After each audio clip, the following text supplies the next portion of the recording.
Salut à tous et bienvenue sur notre chaîne dédiée au Real Madrid. N'hésitez pas à lâcher un petit pouce bleu. Si vous appréciez notre contenu, n'oubliez pas de vous abonner pour rester informé de toutes les actualités concernant votre club préféré. Real Madrid 3, Borussia Dortmund 2. Nous nous qualifions pour les demi-finales de la Coupe du Monde des clubs. Nous allons tout commenter. Eh bien, messieurs, avec beaucoup de souffrance, mais nous nous qualifions pour les demi-finales de la Coupe du Monde des clubs où nous affronterons le PSG. Dommage pour Eugène, ce pénalty stupide à la fin avec ce carton rouge. Vraiment, c'est dommage parce qu'il était l'un des meilleurs du Real dans cette Coupe du Monde des clubs. Eh bien, la bonne nouvelle, c'est que l'équipe s'améliore chaque jour. Il est vrai qu'il y a eu une énorme déconnexion dans la seconde période par moment, ce qui nous a finalement coûté le 2-1, puis le 3-2 avec ce pénalty et ce carton rouge, mais il est vrai que l'équipe était phénoménale en première période. Aujourd'hui, Xavi Alonso a fait une déclaration forte avec les 11 joueurs, comme je l'ai dit en préambule. Non, pour moi, cela n'avait pas de sens de changer ce que nous avons vu contre la Juve pour inclure Mbappé. Mbappé s'est entraîné sérieusement pendant 4 ou 5 jours au maximum après sa gastroentérite et remplacer Gonzalo par Mbappé n'avait pas de sens.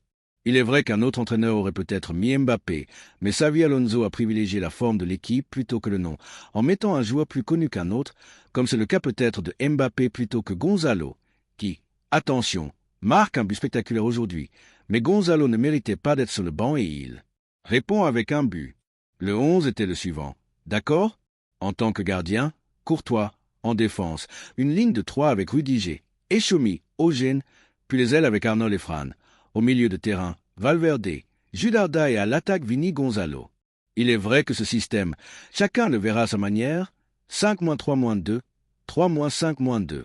Pour moi, c'est clair, ce sont deux latéraux avec Fran et Arnold, parfois plus haut, parfois plus bas, selon que ce soit en phase défensive ou offensive. Mais c'est une équipe qui, pour moi, est déjà assez reconnaissable et qui est un système que, probablement, Xavi Alonso maintiendra tout au long de la Coupe du Monde des clubs et nous verrons pour la saison suivante. Cela dépendra un peu des départs et des arrivées. Mais a priori, je pense que ce sera un peu le système de Xavi Alonso, d'accord. Il faut aussi voir ce qui se passe avec Gonzalo, qui, avec ses chiffres et ses performances, aujourd'hui, le laisser sur le banc semble compliqué. Non? Mais bon, nous commençons très bien. À la 10e minute, but de Gonzalo sur une passe d'Arda, qui aujourd'hui termine avec 2 passes décisives, puis but de Fran Garcia sur une passe d'Arnold, qui, au fait, passe de l'arrière droit à l'arrière gauche. Une parenthèse sur Arnold. J'ai vu des gens commenter sur les réseaux sociaux qui n'étaient pas très satisfaits d'Arnold. Moi, sincèrement, je l'ai dit à l'époque, je ne m'attends pas à ce qu'Arnold arrive et soit celui de Liverpool en 2 semaines. C'est un joueur qui est anglais, qui a finalement passé toute sa vie en Angleterre à jouer dans la même équipe.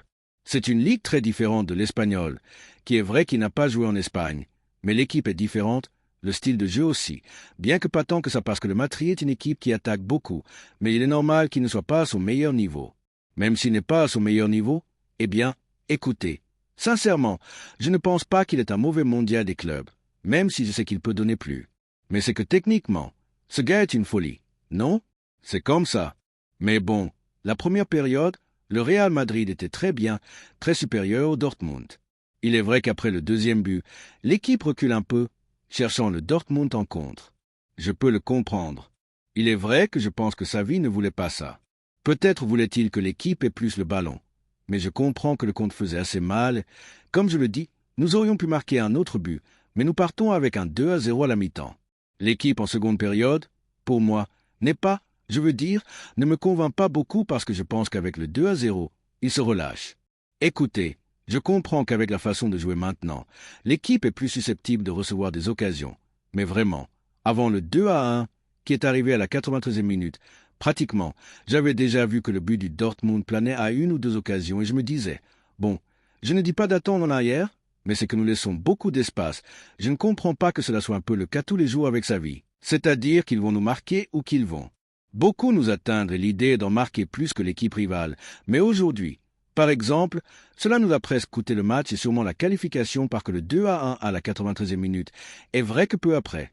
Bon, à la minute suivante, Mbappé marque sur une passe de Gullet, un but brutal en ciseaux. Mais quand même, par exemple, la situation du penalty est une situation où le Dortmund sort du centre et j'avais déjà vu le démarquage de Gira et je me suis dit, il va lui faire la passe. Clairement, le gars est très bon, mais un peu naïf parce que, sincèrement, il n'avait pas de sens qu'à la 90e minute et quelques, s'il te marque un but, qu'il te marque un but. C'est comme ça. Mais bon, tu es en quart de finale et tu ne rates pas le match suivant qui est la demi-finale. C'est un carton rouge, d'accord? C'est un carton rouge parce qu'à la fin, il était seul, il touchait le ballon un peu avant, mais la faute est un carton rouge et c'est une erreur de novice, d'accord? De débutant, qui, bon, je comprends que cela peut arriver à n'importe quel défenseur central, même vétéran, mais qu'à la fin, cela au Real Madrid, eh bien, mon gars, cela te pénalise et c'est dommage parce que c'est une perte très sensible pour le PSG. Je veux dire, pour nous contre le PSG parce qu'ils ont la perte de Pacho, mais clairement, ils arrivent comme une fusée.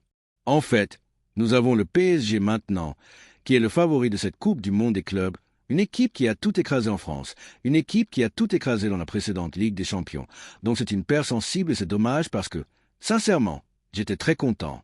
Vini n'a pas vu de carton jaune, Bellingham non plus. Ils étaient avertis et je me suis dit, fantastique, nous n'avons personne qui rate le match contre le PSG.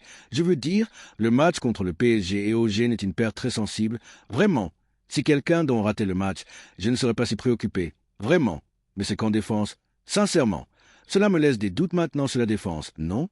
Parce que Rudiger ne me plaît pas vraiment dans ce mondial des clubs, et celui qui était le meilleur, sincèrement, c'était Eugène, non? Asensio. Maintenant, bon, nous allons voir. Nous verrons. Je parlerai du match contre le PSG quand le moment sera venu. Peut-être demain ou après-demain, je ferai la prévision du match. Mais bon, à part cela, l'équipe commence à avoir cette touche de Xavi Alonso, non? Je veux dire, elle commence à avoir ces nuances de Xavi. Je ne m'attendais pas à ce que l'équipe soit à ce niveau à ce stade. Je veux dire, je m'attendais à une équipe d'Ancelotti avec des touches de Xavi, mais je ne m'attendais pas à ce que l'équipe soit si rapidement en ligne avec ce que veut Xavi Alonso, parce que c'était 4 ans avec Ancelotti. Sincèrement, je pensais que cela leur prendrait un peu plus de temps. Néanmoins, l'équipe a besoin de travail et d'entraînement. C'est évident, l'équipe a encore quelques problèmes, mais je suis agréablement surpris. Néanmoins, il y a des erreurs et des choses à améliorer, ce que je suppose se fera au cours de la pré-saison, parce que cette équipe a besoin d'une vraie pré-saison. C'est comme ça, non? Parce que ce n'en est pas une. Bon, cela en est une en partie parce qu'Ancelotti, pardon, parce que sa vie est en train d'essayer, non? En ce moment. Mais bon, je vois l'équipe plutôt bien pour le peu de temps qu'elle a passé avec Xavi Alonso, non? Mais bon, en seconde période, nous avons fini par souffrir parce que Guirassy marque le penalty. Puis à la fin, il a une occasion très claire que, bon, on demandait une main et tout. Néanmoins, nous passons. C'est dommage, à la fin, que nous ayons souffert, non? Parce que je vous le dis, c'était un match pour le terminer très tranquillement, non? C'est-à-dire, très tranquillement. Mais bon, c'est comme ça. C'est le football et cela peut arriver. Par exemple, le PSG aujourd'hui contre le Bayern Munich finit à 9, non? Il gagnait 1-0. Donc bon, comment sont les choses? Bon, et le Bayern, par exemple, contre 9 finit par encaisser un but. C'est un peu comme ça le football. Mais bon, néanmoins, messieurs, vraiment, cette équipe commence à avoir cette couleur de ce que veut Xavi Alonso. Je veux dire en style de jeu. Et bon, nous verrons comment cela se passe contre le Paris Saint-Germain. Parlons de quelques joueurs, d'accord? Par exemple, Arda, que je vois chaque jour mieux. Plus à l'aise, aujourd'hui 2 passes décisives.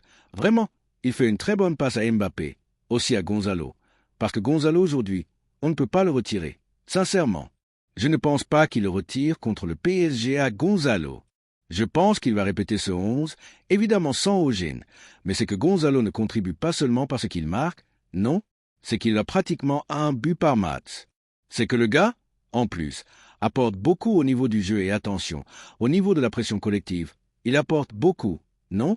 C'est ce que je pense que Xavi cherche vraiment, que l'équipe soit plus compacte, cherche l'équilibre, il a même mentionné ce mot, non? Équilibre, il a dit. Bon, Ancelotti a dit à l'époque qu'il fallait de l'équilibre et il a donné raison à Ancelotti. C'est-à-dire que ce n'est pas quelque chose qu'Ancelotti disait comme excuse. Il fallait de l'équilibre et Gonzalo te l'apporte. Aujourd'hui, Vini, par exemple, bon, il n'a pas été mal, il n'a pas non plus été bien. C'est-à-dire, bien, je veux dire, pas remarquable ni excellent. Il a été normal, non? C'est-à-dire, pour moi, ce n'est pas le Vini qui a ébloui contre le Dortmund, par exemple, en Ligue des Champions. Mais bon, je le vois chaque jour mieux, non? Je pense qu'il est dans un profil un peu plus bas, mais il ajoute à l'équipe et écoutez, je pense qu'il peut retrouver son niveau, non? Petit à petit. Ensuite, Valverde, un match exceptionnel. Bon, comme toujours, ajoutant beaucoup à l'équipe. Fran Garcia, vraiment, c'est un joueur brutal, c'est-à-dire, dans cette Coupe du Monde des clubs, parce que c'est un joueur que, bon, jusqu'il y a 2 semaines, je le donnais déjà pour vendu, mais c'est principalement parce qu'il ne me plaisait pas du tout, parce que c'est un joueur que je trouvais techniquement limité. Bon, techniquement, je le vois toujours limité, mais c'est vrai qu'avec Xavi Alonso, il est très bénéficié par le système et la façon de jouer en tant que latéral. C'est un joueur qui ajoute beaucoup, sincèrement. Il est à un niveau spectaculaire dans cette Coupe du Monde des clubs, il est brutal comme il joue. Sincèrement, il est l'un des meilleurs de l'équipe, non? Sincèrement. Et bon, je ne pense pas que cela fasse échouer le transfert de Kara, mais je pense que cela va compliquer un peu les choses pour Kara. C'est-à-dire, je ne pense plus que Kara arrive ici avec le tapis rouge et qu'il sera titulaire, loin de là. C'est-à-dire, je ne pense pas que Kara arrive ici pour 50 et quelques millions pour être remplaçant, mais je ne le vois pas non plus si titulaire. En plus, je n'assure même plus que Kara arrive à 100%, mais bon, surtout parce que c'est 50 et quelques millions. Bon, 50 millions plus quelque chose, je crois que c'était ça. Et je ne sais plus si le Real Madrid va mettre cette somme pour un joueur d'une équipe qui, bon, a joué, parce que le Benfica, je crois, est arrivé à un accord avec le Real Madrid, puis ils ont dit que non. Bon, quoi qu'il en soit, la vérité est qu'avec Fran, attention, il y a débat, c'est-à-dire, et je l'ai dit, attention, parce que si Fran fait un beau mondial des clubs, peut-être que Kara n'arrive pas, parce que c'est 50 millions, c'est-à-dire, ce n'est pas 20 ni 30, c'est 50 millions. Attention, il va arriver, je crois, mais pas à 100%. C'est-à-dire, je ne le crois pas à 100%. S'il y a un autre latéral gauche plus ou moins qui dise, bon, c'est un bon joueur, pour 20, 30 millions ou quelque chose comme ça, je pense que sincèrement, il peut parier sur un autre joueur un peu moins cher. Mais bon, je vous dis, je pense qu'il va arriver Kara, mais cela dépend un peu de la façon dont se termine la Coupe du Monde des clubs, le Real Madrid et Fran en particulier. Non? Et bon, peu de choses de plus. Vraiment, non? Nous sommes en demi-finale de la Coupe du Monde des clubs, une Coupe du Monde des clubs où, bon, nous arrivions mal et nous sommes déjà en demi-finale. Bon, si nous tombons contre le PSG, bon, nous tombons contre la meilleure équipe de la saison et c'est tout. Sincèrement, moi, au moins, j'espère seulement voir de l'équipe quelque chose de reconnaissable comme contre la Juve, non? Et la première partie d'aujourd'hui, comme je vous le dis, mais je n'ai pas beaucoup aimé la seconde partie, comme je vous le dis, mais je pense que si nous voyons un Real Madrid déjà avec des signes positifs et tout, même s'il perd, pour la saison, c'est vrai que c'est un peu anti-madridiste ce que je dis, mais c'est une équipe qui arrive comme elle arrive, c'est-à-dire, je ne vais pas dire autre chose. C'est-à-dire, si nous arrivions avec une équipe plus complète, peut-être pas si jeune, non? Parce que nous avons des joueurs très jeunes qui doivent peut-être passer par un processus et tout. Bon, peut-être que je dirais, bon, il faut gagner maintenant, non? Mais nouveau entraîneur, très peu de temps dans l'équipe, nouveaux joueurs, Eugène, Arnold, l'équipe physiquement un peu épuisée, non? Donc, c'est-à-dire, bon, je ne dirais pas que ce soit réaliste, mais je suis conscient de la façon dont nous arrivons, non? Donc, bon, j'espère que nous gagnons, bien sûr, mais bon, je parlerai du match quand arrivera la prévision, la convocation, parce que nous sommes en demi-finale et si nous tombons, c'est contre le champion actuel de la Ligue des Champions. Mais bon, comme je vous le dis, je suis content parce que chaque jour je vois le Real Madrid plus avec cette image de ce que vous saviez Alonso, non? Et écoutez, s'il y arrive en si peu de temps, peut-être qu'en août, septembre, au début, nous verrons un Real Madrid encore meilleur que celui-ci, non? Donc, rien de plus, je vous laisse là-dessus. Comme toujours, je dis, n'oubliez pas de vous abonner à la chaîne si vous êtes madridiste pour ne manquer aucune vidéo sur l'actualité du Real Madrid. J'espère que vous allez tous très bien et à la prochaine.